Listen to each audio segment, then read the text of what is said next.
بسم الله الرحمن الرحیم. از سلام احترام خدمت خیرین بنیاد خیری ابرار.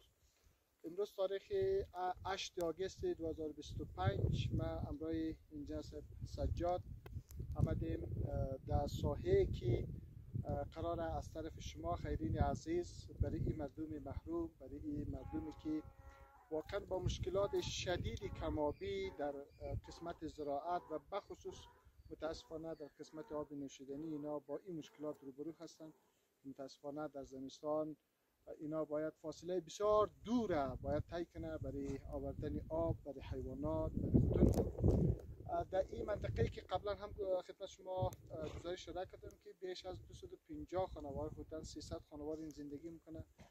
امروز آمدیم که البته در چند روز پیش امروز متخصصین آمدیم در قسمت منابع آبی را بررسی کردیم که منابع آبی چطور هست که خوشبختانه یک منابع آبی بسیار پایدار در این مردم.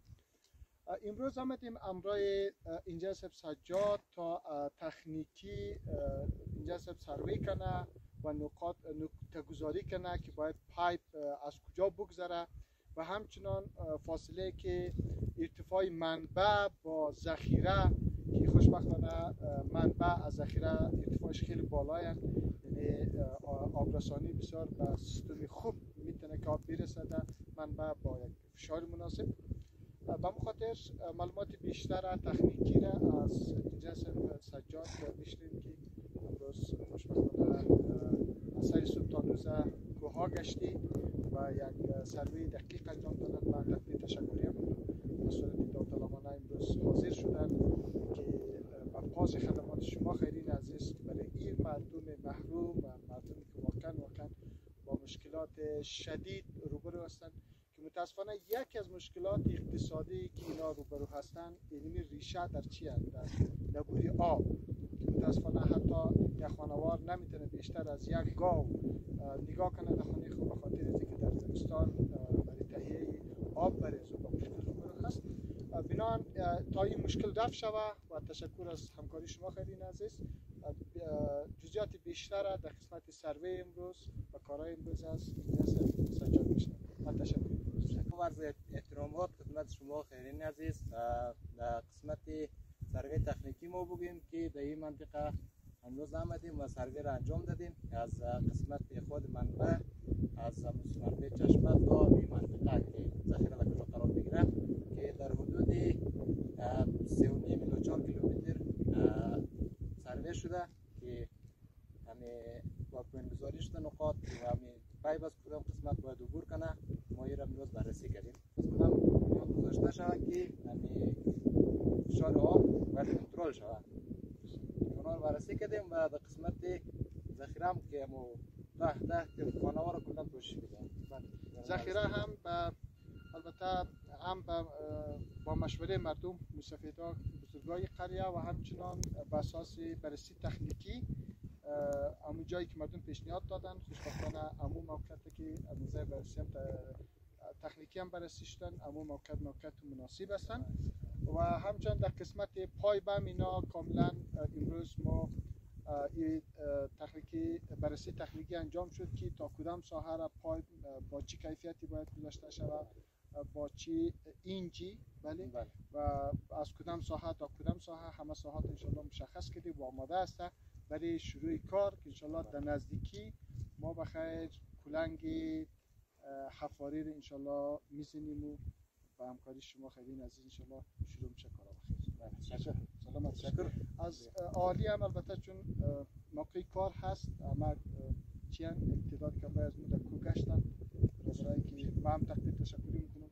سپاس اگر برادرم بودن گفتنی داشته باشه از جوانای سرزمین چون کو بودن باید در کو میگشتیم بنان ما هم تقاضا کردیم که از اهالی که جوانای که بیتونه کو را امروز ما بگرده قد از ما ری کنه که خوشبختانه موفقانه مسیر تهیه کردی طی کردی همین آمدی حالی در مسیر بخیر اینجی پاوی ذخیره تا یک گزارش خدمت شما خیرین داشته باشیم. ما تقدیر و تشکر میکنیم از خیرین عزیز که همین کمک و همکاری رو با ما انجام میده. واقعا مردم ما بسیار در مشکلات بسیار سخت روبرو است در قسمت چی آب زراعتی و چی آب نوشیدنی. استاد محترم گفتن که یک خانه نمیتونه بیشتر از یک گاو نگاه کنه. به خاطر چی؟ به خاطر که در قسمت آب تهیه آب اونا مشکل داریم و تهیه آب زراعت نمیتونیم که علف از اونا را تهیه کنیم و نمیتونیم در زمستان آب اونا را تهیه کنیم. امیدوار هستیم که هر چیز زودتر امی حفرکنی یا به اصطلاح ما که امو جای پایپ کنده شوه، انشالله در این قسمت توجه زیادتر زیاد شوه، به خاطر که امو زودتر سری کار شوه انشالله. دیگه واقعا بسیار جای تقدیر و تشکر است. انشالله که همیشه وقت سربلند و موفق باشیم. تشکر. خیرین عزیز، باید یادآور شیم که متاسفانه این کمابی و این که تهیه آب چقدر مشکلات برای این مردم برآورده، متاسفانه پیامدهای بسیار زیاد دیده میشه. متاسفانه در این قریه که حدوداً 300 خانوار زندگی میکنه، شاید نیست بیشتر، متاسفانه به خاطر در خانه اونو فرزند کلان برای آوردن آب مصروف است. متاسفانه بازمانده از مکتب رفتن نتونست. علاوه از مشکلات اقتصادی، متاسفانه در بخش آموزش هم بسیار این مردم به خاطر این مشکل متضرر شده. و تشکر از همکاری شما و از انجینر صاحب و جوانایی که از قریه امروز همراه از ما رفتن در کوه و ساحه را نقطه گذاری کردیم و سنگ گذاشتیم و کاملا مسیر مشخص شدن. از همه تقدیر و تشکر می‌کنیم. دیگه واقعا این مردم با این مشکلات شدید روبرو هستند و خوشبختانه که بسیار مردم هستند که اگر یک کسی یک سنگ برداره به همکاری از اینا 10 سنگ حالی از بر میداره تا یک جای ساخته شود. بسیار تشکر، واقعا تشکر. دیگه یک چیز یادم رفت، دیگه واقعا قابل تقدیر و تشکر است از انجینر صاحبا که آمد زحمت کشیدن این منطقه دوردست مورد توجه قرار دادن. دیگه بسیار تشکر میکنیم از بنیان از خیریین عزیز و همچنین از کسایی که آمدن اینجا زحمت کشیدن، کوه به کوه گشتن. واقعا قابل تقدیر و تشکر هستند در این هوای گرم. سلامت باشید. تشکر. البته خیرین عزیز، این منطقه بسیار یک منطقه صعب العبور، در زمستان بسیار برف گیره، بسیار طوفان‌های شدید داره. دیگه فاصله شی از مرکز ولایت بامیان اصلا 75 یا 80 کیلومتر دورتر از مرکز ولایت بامیان هست و یک منطقه کاملا صعب العبور که در ولسوالی مرکز نه، در ولسوالی دیگه ولایت بامیان، ولسوالی یک ولایت بامیان هست، این موقعیت داره. واقعا مردم بسیار محروم هستند. بله. دیگه تشکر خیرین عزیز و گرامی، تشکر.